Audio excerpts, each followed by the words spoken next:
Good evening, everybody. Tonight is the night, 8 p.m. Eastern Standard Time. We have the Poetry Corner King's Dream once again on a Thursday.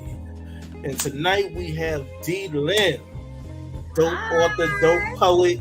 So here, Deelynn, let me give you the stage. Let everybody know who you are. All right, wonderful. Hi, everyone. Good evening to everyone. It's 8 p.m., but I am Deelynn Leigh. Also, if you look me up social media wise, my handle is The Poetic Leigh, which you see below my face here. But yes, I'm an author, I'm a poet, I'm an entrepreneur. The list goes on and on and on, and I know we're going to get more into that tonight, but I'm just excited to be here with you, King. I'm truly grateful for this platform and just this audience. But yeah, that's just a little bit, teaser there. We glad to have you up on here tonight because I know it's going to be a beautiful show. And yeah, so let's proceed on with the proceedings. Okay. So, let everybody know who is Deelynn and what does she have going on in this world? Okay, what I got going on. Well, let me start first. I'll start with me as an author, as a poet. So as a poet, I actually began poetry when I was younger. In the education system, they introduced the haiku.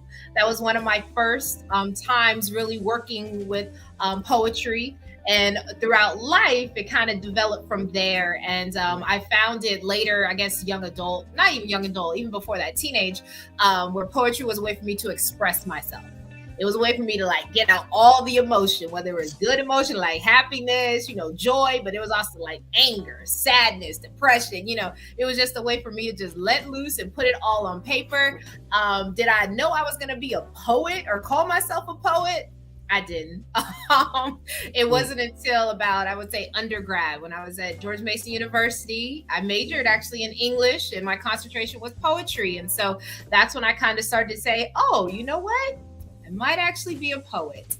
And so I knew I always wanted to write. I did know that. I just didn't know what exactly my first books or even any of my books would be. And so I came out with my first book. That was last year. I have it here, actually. Right. If everyone can see that. So very nice book, too. Yes, very first book that came out. Actually, it'll be a year this weekend. I looked that up. Oh, yeah, wow. It actually be a year this weekend. Wow. But it's Lift Up and it's inspirational poems and devotion. So that was my first book that came out. And I know I'm nowhere near King's level with the books, but my second one, is actually coming out later this year. So hopefully before the year is out is what we're projecting. I'm working with the same publisher. I have to give them a shout out, Taylor Publishing Group. They are awesome, based out of Greensboro, North Carolina. So I'm working with them again and working on the second book. So I can't say anything for third, fourth, and fifth, but I can at least talk about what's happening now. That's right. But it'll be coming soon. Yes. Absolutely. That's true. So I think that's a remarkable journey with the poetry, starting out from haikus and just broadbanding your way into a different existence. You know what I mean? Yes. That's real good. Absolutely, yes. And for me, with the poetry, especially now, what you'll see, whether it's the written work or if you hear me like on a stage, on a spoken word or something along those lines, for me, it's about ministry. King, I know you know this about me, but I'm all about my faith. My faith, putting God first in everything. And so a lot of the poems I write about, what you'll hear, you're going to hear me talk about God. It's a must. It has to be in there because that's where my life is surrounded there. So technically there's no two sides to Deelynn when she's writing her poetry. Like how I do the King and the Lord and the JW. You know what I mean? Right.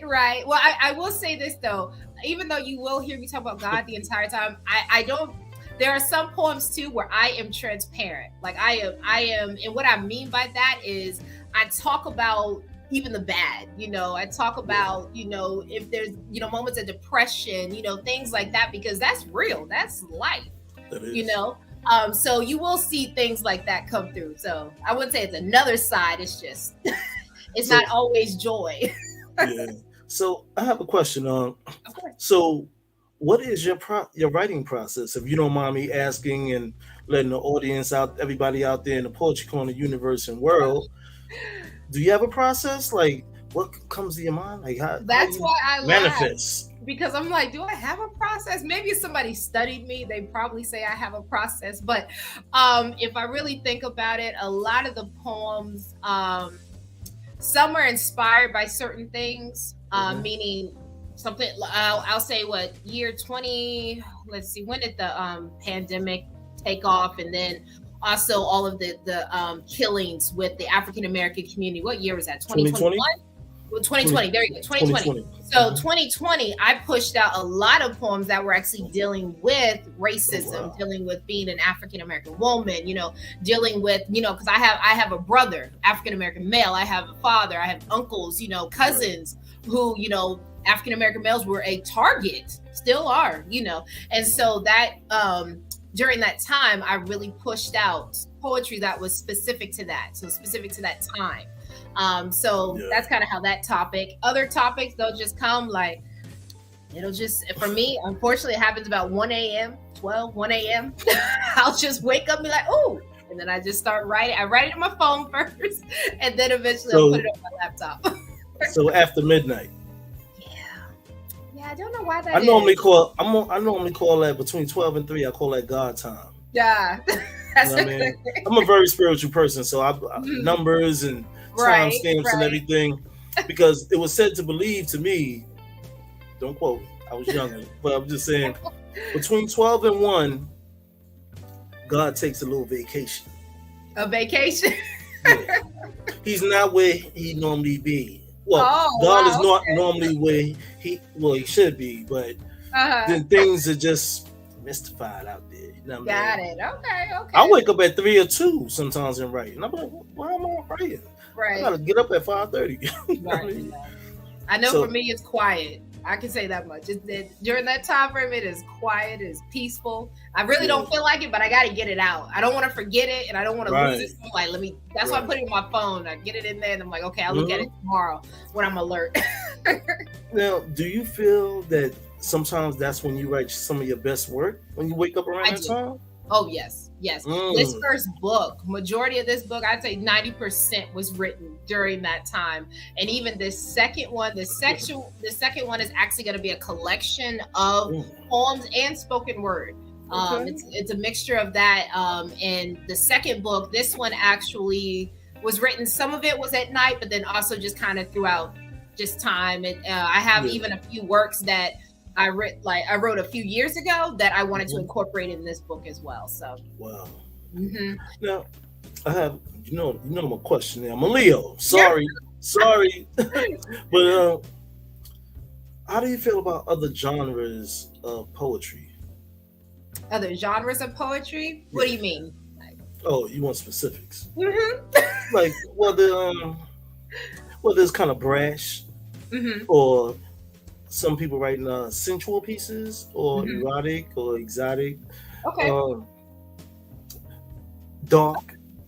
I understand. Okay. Softly lit. Yeah, around those, So from your perspective. Right. Okay. So for me, once again, poetry, how I came to love it and to actually become a poet, it's an expression. So I think poetry in its rawest form is best. And I think that's different for everybody.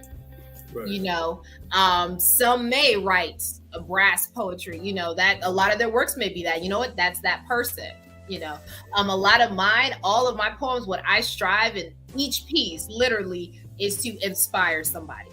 That is what I want to inspire you. Meaning if you're feeling hopeless, you'll probably see in the poem where I'm talking about feeling hopeless, but by the end of it, I need you to be encouraged to have some hope. And that's what I mean, earlier when I said, I am translucent, like I'm transparent, I will be honest, like there's depression, there's death, I've written memorial poems, for people, I've lost personally in my life. And I talk about that emotion, but by the end of it, like I said, I still want you to feel like, okay, I can make it the next step. So for me, that's typically the type of poetry that I push out, but I'm not against, other poets and what they write about. I think everyone is unique in their own way. We should be. If all of us are writing about joy, we probably wouldn't believe sadness and death that happened. But that's not true. That's not life. So we need each type of poet out there. Right. I mean, what if the world just lived in goodness Right. and there was no bad? What would you learn? It's true, because a lot of learning comes from mistakes and mess ups, Right. and all of that. Joy and pain. Right. Right. Hand in hand. It really does. You appreciate joy more when you have experienced pain, just like you appreciate happiness more when you've experienced sadness. So. Exactly. So, well, let me ask you about your ministry. Okay. Floor is yours. All right, no, I didn't know if there was like a point B to that question. Okay, no. So with my ministry, yes, I am really passionate about. God has called me to women's ministry as well as youth ministry. Those are the two, and I function in that a lot of the time. Okay. And so that's even in church, in the community. A lot of times, I am either, going to a women's conference or being a part of a women's conference.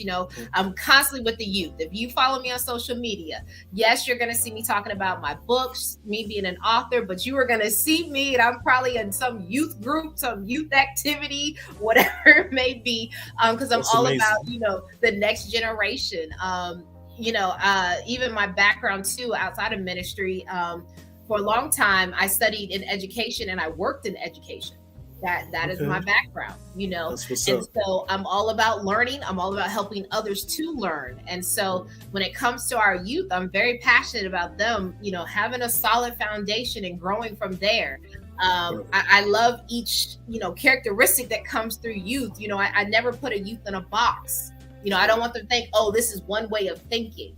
My family kind of gets on me because when you see children color, they always had us color inside the lines, right? Yeah. And I was just like, no, you just color. Just let it, just color however you want to color. Who's to say what's right versus what's wrong when Free you're spirit. coloring? Yes, exactly. And so, as much as I'm an organized person, I am, and there are certain times where, yes, everything needs to be meticulously placed, but there are times where it's just like, what? Let's see what happens. And, I take that into writing as well, too. Sometimes, I follow certain poetic structures with rhythm and verse and everything. Other times I love free verse, let's see what happens. So I feel like I'm bouncing like all over the place, but it's okay. My point, I'm the bounce master on it. So my point is that with the youth, like I said, I work a lot with them. A lot of times, like I said, if you do see me in the community, for those who actually know me, they know that for a fact. I am definitely working with a youth organization, or I'm working with women's, no offense to the men or anything like that. It's just,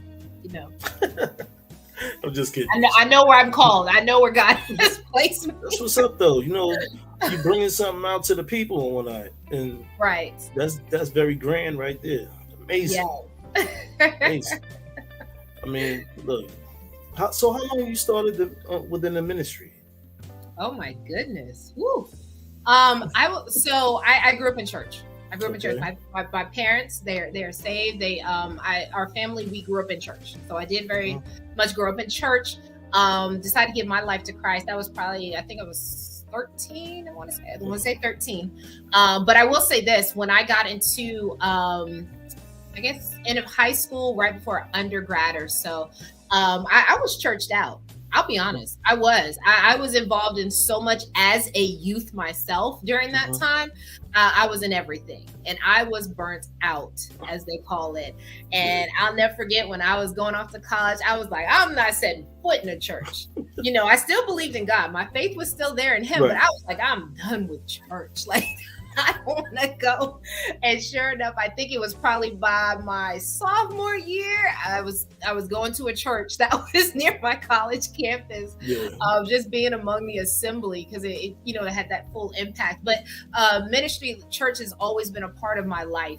And I want to say probably after undergrad, so roughly before my master's, when I went into my master's, and my master's actually was at Liberty University, and is actually in religious education. So still a part of the education field, but it actually had that religious component to it, because I wanted to learn more about the Bible.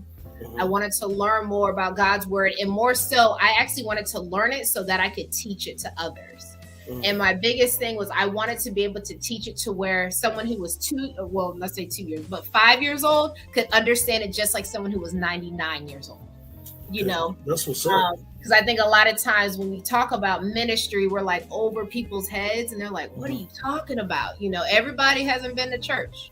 They haven't, you know, and you can't expect them to. And so that for me was something that, you know, was really big during that time. And like I said, from there, I continued on, really got involved with youth ministry as an adult at that point. Just working with the youth, and then also then into women's ministry. Okay, that's what's up. So you got a lot of unique things going on in your life. Come on, girl. Hey, girl. A lot. Young lady. I understood. No, that's what's up. Just a bit mess up. But that is great.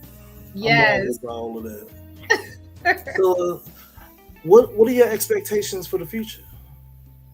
Oh my goodness, that's such a broad question. I think because I have high expectations. Let me start short term, I guess, and then I'll go into long term. Short term, obviously, get this next book out. Already working with my publisher. Like I said, they're fabulous. So we are. I'm happy about that. This one, I'm actually also going to do an audio book with it. Oh wow! So the first book, Lift Up, I didn't do audio with it, but this one I'm actually going to because of the pieces that are in it. And so it's called Reverence, and what it is talking about is reverencing God in all aspects. And it goes back to, like I said, it's not just all joy and happiness and praising God, but it's also leaning on God in so many other ways, like being a provider, being a healer, you know, just not even just physical healing, but emotional healing, you know, things like that. And that's what that book is going to be about. So that's short-term expectation. Something recently that happened was that I know I said my background, you've always been in education. So this past year I was actually a teacher, 7th grade English teacher. And tip there, my students, they hated the poetry section. I loved it. You know, I was so excited when we were introducing it, and they're just like, when am I ever going to use this in life? And I was like, well, wow. You know, but I did identify about one or two, and I'm like, you should keep writing. So hopefully. Hey, keep pushing. It's all right. Yes, but so you know, I've been in education for so long, but I actually this year decided to take a leap of faith, and outside of all that I already do, I'm also an entrepreneur. I have my own wedding and event planning business. Yes, so let them know about that. You know what I'm saying? Throw it out there to them, branded girl. You know what I mean? I'm the owner of Catherine Marie's Weddings and Events LLC, and we do events throughout all of Virginia as well as North Carolina. And so did take that leap of faith this year, and actually I'm doing it full time now. So full-time entrepreneur, yes. Congratulations. Busy. Thank you. Staying busy with events. A lot of times Friday, Saturday, Sunday, we are at an event doing something. So it fills up the calendar. But in regards to expectations, short term, definitely looking to continue growing that business as it is. Long term, you know, I definitely have a business plan and those steps. So I definitely want to see all of that come to fruition when it comes to that. But I would say after that, expectation, just, you know, I want to keep being effective in life. Yeah. And, you know, I don't know if I can paint that as a picture, but I just know for a fact that in everything I do, whether it's being an author, being a youth leader, if it's being, you know, women's director, if it's being an entrepreneur, I just want to be effective with this one life God has given me while I'm here on earth. I want to be effective. If I'm not being effective, I am being wasteful, and that's unacceptable. So that's what's up. That's some big things going on, girl. Well, to have a little intermission, okay, can we have the audience and the host hear some of your beautiful poetry? Oh yeah, absolutely. Let's see. Okay. Oh man, let's see here. Take your time with it. You know how they say in church, take your time with it. Take your time with it. It's gonna be all right. I know. Okay. I'm gonna do this piece. This is actually an older piece that I wrote, but it's almost like a mantra in a way. It's the Christian for her God, and I wrote this a few years back. And I'll do this one. Yep, the Christian for her God. She is a Christian, a living human being expressing God. She loves and cares as he did for her, bearing joy, peace, goodness as she goes through her daily day. Meekness, temperance, faith, and long suffering in times when she needs him. She is a Christian, standing on him as her foundation, not trying to do good nor bad. If she did, she would fail. But he acts in her, and that is why she is true. It is not what she chooses, but it is what he chooses. God created her, and that is who she lives for. She is a Christian, a living witness who praises him. She sings and speaks to him. She dances and claps for him. And for that, he breathes for her. He protects, heals, and guides her. Reaching forth, she grasps his hand. She is a Christian, growing each day in his word, for his word. She prays daily and she calls daily. From the Holy Bible, she lives his voice. He speaks. She speaks. No, he speaks through her. She is a Christian, possessing and ever yearning to be close to him, to be embraced by him, to be lifted by him. In hard times, she cries to him, knowing he will soothe, as his promise remains that he will love his children.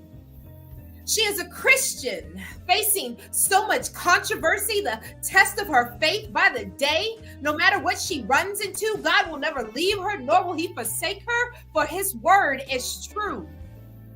She is a Christian, loving every gift and blessing he gives, never taking for granted all that he has done and will do. Just as the rain pours his blessings shower upon her, keeping her family, friends, and self. He is a God of second chances. And regardless of how many mistakes she makes, he still stands with open arms, loving her even more. So if I am a Christian, my life is my testimony, a gift given, not explained. No explanation can define. In biology, anything that breathes is life, anything that moves is life. But what about everlasting life? How do you explain? Life is by him, from him. It is for all, but you must ask. Atheists say there is no God, the very terror of life itself, to not believe in the one who created. With his power, he could destroy you just as quick as the blink of an eye. He is the only God, the one God above every other man-made God. Instead, when my prayer is rebuked, my song, my joy, my life, and I am tempted to be convinced by morally wrong concepts that are made into laws, I fight with God's commandments. I am a Christian. When world crises arise, I cry out to God, seeking him first. So despite how much this world tries to destroy God, no matter what will become on this earth, I am a Christian, and in his name nothing shall come hither. This isn't a memorized verse or a pre-written sermon. My words are my lullaby to him that I sing aloud and lift up. My words are my ministry, a gift to all who yearn for something more, an answer to every problem of this world and every desire of the heart. My words are a prayer spoken to God just for praise, elevated with joy to receive healing and renewal. The Christian, when you see her, I stand in ready in awe of my Lord, preparing to fight this battle, knowing that it is already won. I have victory. My life springs and overflows, flowing to the depths of my soul. She is a Christian, a living human being full of life, eternal life. Her spirit never dies. That's that piece. Woo! Yeah, you can say that again. Nah, that was good. That was you definitely laid that out. You laid that out like carpet tile. Like I said, it's that battle cry. Like, here it is, laid out for you. Amen. So, let me ask, what distinguishes the author from the poet? Ooh, the author from the poet. Okay. Okay, I guess that's a good question. In my first book, Lift Up, I know when I wrote it, I was mainly actually aiming for just poetry being in it, but I ended up including devotions a part of it because, like I said, it goes back to being inspiration. And so that book actually showcases me being an author, being just like a writer, meaning writing in like paragraph form, writing versus actually writing in the sense of a poet. And so I guess I would say that as an author or as a writer, I almost feel like I can say more, or I can at least explain or expound upon it, I guess. Poetry for me is kind of like, I want you to get a message, but I also want you to kind of think like, how does this hit you? I feel like it would, as a poet, my poem may impact or may feel to one person differently than another. Sometimes with poetry, there's an interpretation to it. Whereas with an author, me being a writer, it's pretty self-explanatory. It's right there, clear for you. This is what I feel. This is my perception. You're hearing it. So I hope that makes sense. It's only for the listener. You know what I mean? Self-explanatory though. Right. But I had to ask that question though, Oh yeah, absolutely. Yeah, I had to think about it. I really did. So what else is in the world of Deelynn? Oh my goodness, what else is in the world of Deelynn? Yeah. I honestly, this year I will say I am out here just, if it's something I want to do, I just go do it. That's kind of the space I'm at in this part of my life. And, I say that because like earlier this year, I've always wanted to go skydiving. So what I do, I went skydiving. My family, they said I was crazy. They're like, why would you do that? And, friends, they'd be like, why would you jump out of a perfectly good plane? And I go back, I was like, well, if I was ever on an airplane and something happened, at least I'll know how to fall, right? But that's just something. I took a road trip this year too. I literally drove from Virginia all the way to California. Why? Just because I wanted to see the U.S. By yourself? Yep. Wow. Yep. Mm-hmm. Yep. Solo roller. It was just something I wanted to do. I wanted to see it, and I made a collage of like pictures and everything to look back on it because you can see how the landscape changes across, our beautiful country here. But this year's just been a year of like, you know what? I want to do it. I'm going to do it. Yeah. And that's, so right now, I don't know what's up next. A lot of focus has been on the business just because, like I said, I did take that leap. So a lot of my mental state is consumed with pushing that forward. Hey, you got to do what you want to do out in this world. You can't let nothing or anyone hold you back. You just got to keep pushing. Well, I'm going to do a little quick station identification. Poetry Corner, click like and subscribe to the channel. Support us as we support you. And peace, love, and poetry on that. But anyway, I just want to ask one particular question. Okay. How do you feel about spirituality? Religion and spirituality. Just for those listening out there and, just give them some type of incentive of your thoughts on it. Okay. All right. So religion and spirituality. Everyone's going to say different things. They are. So I'll do just literally, I can just do how Deelynn feels about it. That's all I can speak of.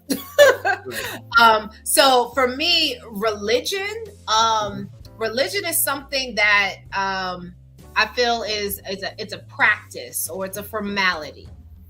And what I mean by that is when I talk about religion, I'm talking about, I guess, the practices of someone's faith or someone's belief. That religion, what you do, how you do it. when you talk about religion. A lot of times, especially I'll speak, Christian faith, because I am a Christian. Even in the Bible, it talks about Pharisees and Sadducees versus those of the actual believers. And the differences among them is that, the Pharisees, Sadducees were caught up in practicing and doing certain things, doing the law, practicing the law. They got caught up in the rituals of everything. Whereas the believers, and I guess this kind of goes over to spirituality, the believers was more so it came by the faith, right? And the faith and the belief in the example set by Jesus Christ. And so it's no longer about, okay, I'm going to work to be good. I'm going to earn my faith. I'm going to earn the right to be a Christian. It's not that, there's a shift that happens there. So even when I talk, you probably heard me say it many times, King, I don't say I'm all about my religion. You hear me say I'm about my faith, what I believe in, why I do what I do. Why do I write about God all the time? It's because it's dealing with my faith and my belief. So I do see a difference between there. Like I said, even with my background, I studied, my master's is religious education. So I went to school, I studied not just the Christian faith, I studied other religions as well. Just, to have that knowledge for whenever I am out there in the world, whether it's evangelism, outreach, I can also talk to people, if they have different beliefs, they have different faiths or religions, I wanted to know that knowledge because at the end of the day, I want to learn and I want to help others learn too. Right. But I do see a difference between the two, and I hope I try to be, concise with that. Everybody has an opinion, what I mean? So there's no right or wrong, what I mean? Everybody's open to their own honest opinion. So I just thought I'd throw a wrench out there and ask you that. Okay. I catch you off guard, what I mean? So yeah, are people available to see you on like YouTube or Instagram? Okay. Like videos and stuff of you reciting your poetry or doing poetry outlets? Yes, they are. Now, unfortunately, I have not started a YouTube channel. I probably should do that, but I have not started a YouTube channel. However, I know that they can find me, different platforms such as this, also the Poetry Corner. I've been on there with, a lot of other fabulous poets. And so if you haven't checked out the Poetry Corner, I'm gonna put a plug in there. Definitely check out the Poetry Corner.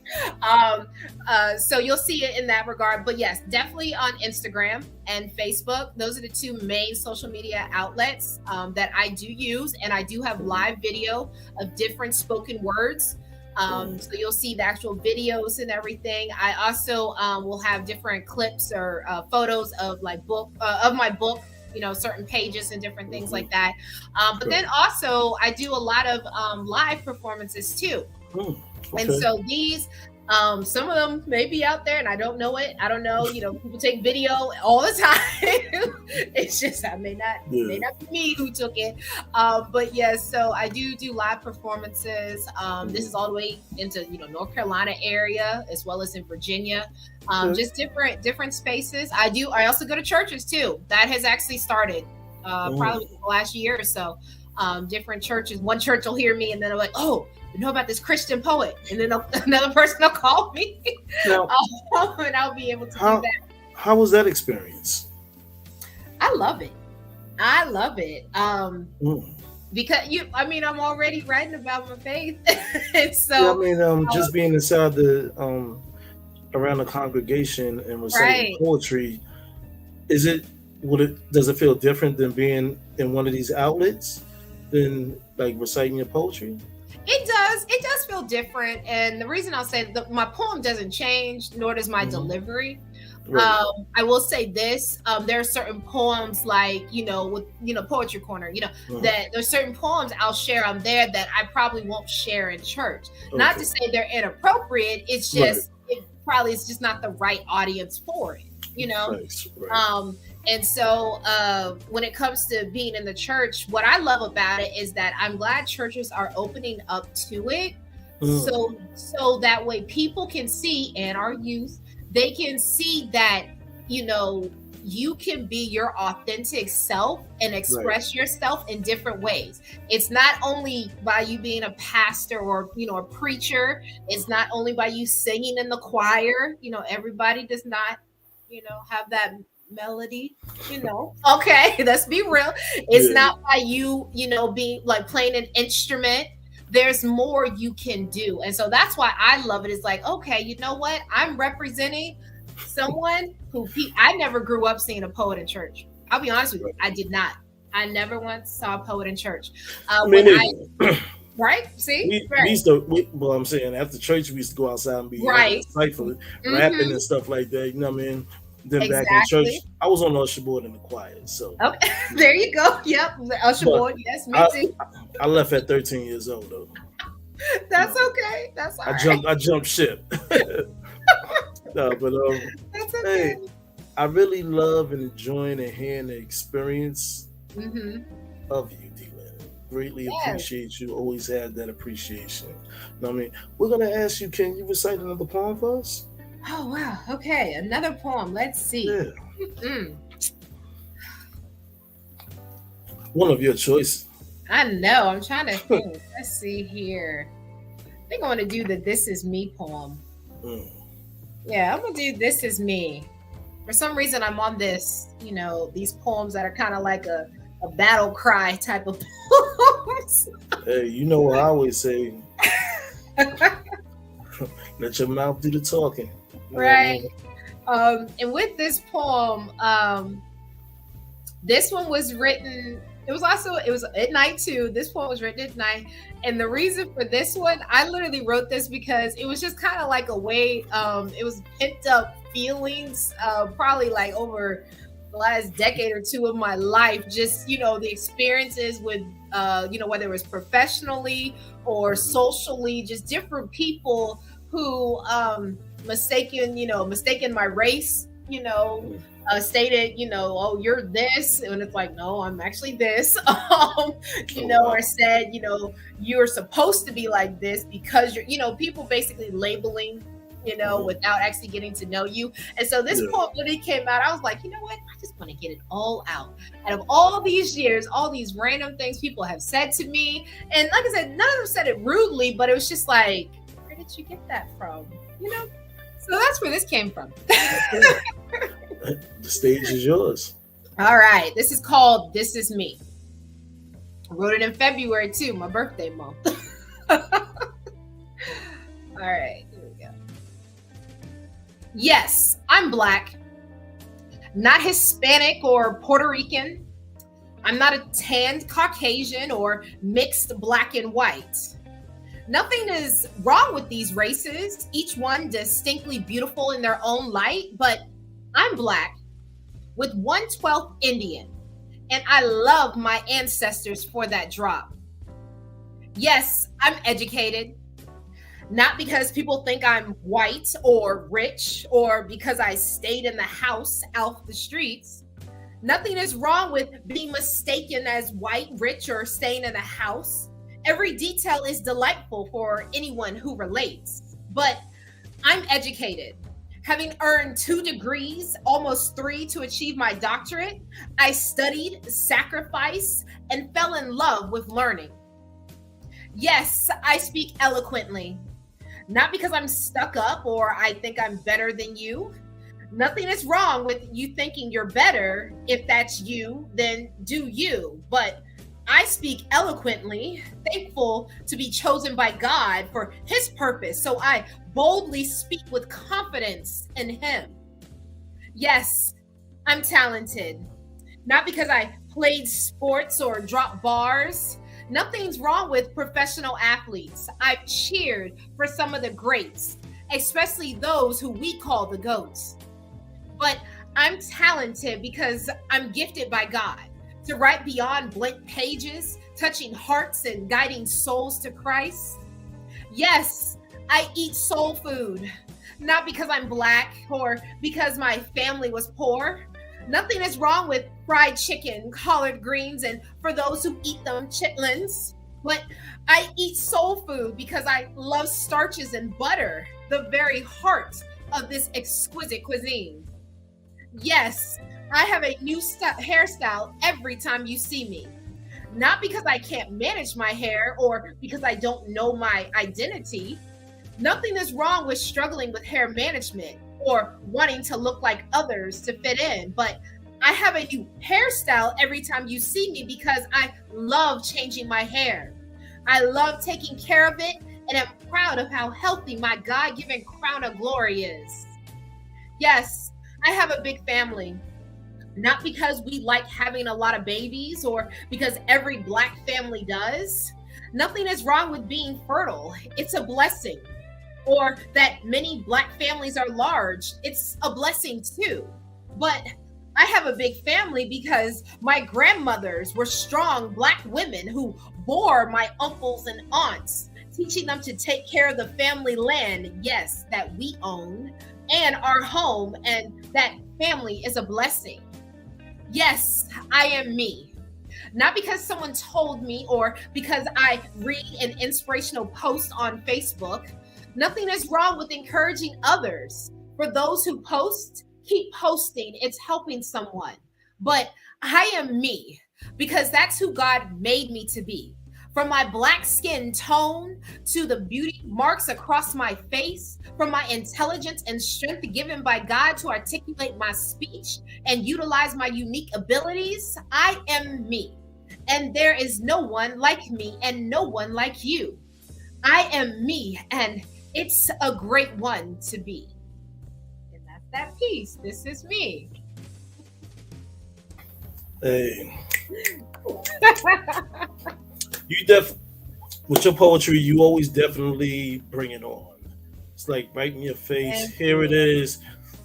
I'm done. Read between the lines. Don't ask me no questions. Nah. But that's what's up, though.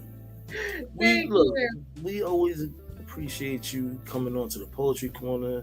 Absolutely. We appreciate you coming on tonight, The King's Dream. Yes. Also let the audience know where your book is available at. Okay, absolutely. Yes. So the book, like I said, it's already out right now, is Lift Up. You can get it on Amazon. If you want an autographed copy, I'll put that out there. Personally, please message me.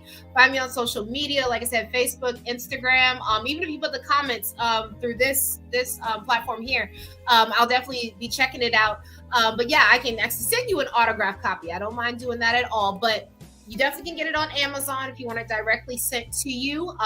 The next book, like I said, coming up, it's also going to be available on Amazon as well. And like I said, I'm looking to do the audio book with that one too. For those who don't like to actually read it, they want to hear it. I understand.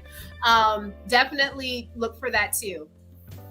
That's what's up. So do you have any last words for the people out there in the poetry world, just in society in general, about Deelynn? Oh my goodness. Okay. Well, first and foremost, I want to say thank you to you, King. Of course, I want to say thank you just for this platform, just for this time. I value time very much, my time, and then everyone else's time, because it takes time is none of us get back.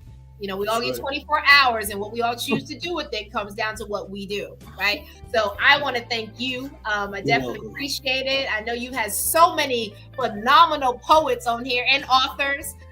So I'm just glad to be among them. But yes, just society, just to the world. I definitely want to say, stay encouraged, stay lifted up. If you need some inspiration, buy the book. That's what it's about, lifting up, inspiration. Maybe you're already lifted up, buy for somebody else. Because if you talk to enough people, you'll find that some people are going through, and you know what? We got to be there for each other. God made us relational beings. So, if you don't have anything going on in your life, you need to talk to somebody else, because they probably have something going on. So that's what I would just say. Just want to say thank you. I appreciate the time. You're welcome. All right, y'all heard it right there from Deelynn. Lift Up, Amazon. Go out there and cop that. Support us as we support you. You know what I mean?